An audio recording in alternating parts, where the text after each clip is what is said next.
Your computer is full of TMP files. Usually they are just trash left over by Word or Excel, but sometimes they contain the only backup of unsaved work. I'm Evan Brooks, Certified Support Engineer. I'll teach you when to delete them and when to open them. Be sure to stick around for the end.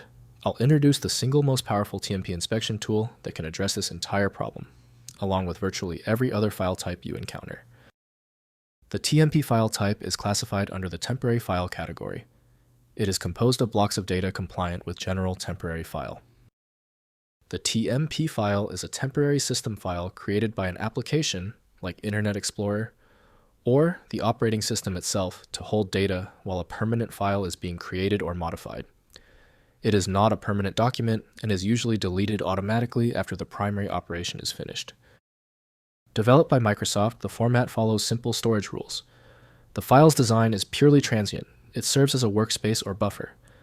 If the system crashes, TMP files may remain, but attempting to open them outside of the originating application often reveals incomplete or garbled data as they lack any permanent metadata structure.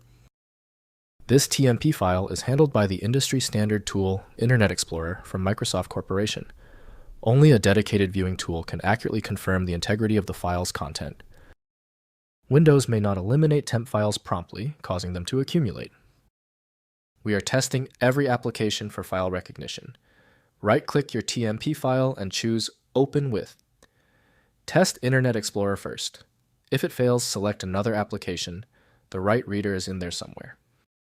If the TMP file is still refusing to open, it's expected. Since the software rejected the file, we need to find the root cause. Here are the 3 essential steps we will take right now to isolate the problem. First, determine original app. Look at the file icon to see if it displays a logo for Word, Excel, or another program, which indicates the creator. Next, open with correct app.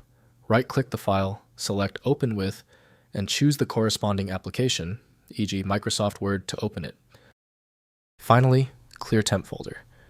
If the file is a lingering corrupted temp file, clear the contents of the Windows temporary folder and retry the action that caused the error. Your current apps can't read the TMP file, which tells us the solution isn't in your existing software. The right next step is to turn to the dedicated universal tool for this type of file. At this stage, your most reliable recourse is a comprehensive solution like FileMagick. It's built to bypass the limitations of basic tools, available at filemagick.com. We've finished today's solution. Like and subscribe to be notified about the next video in this series. I'll see you in the next technical deep dive.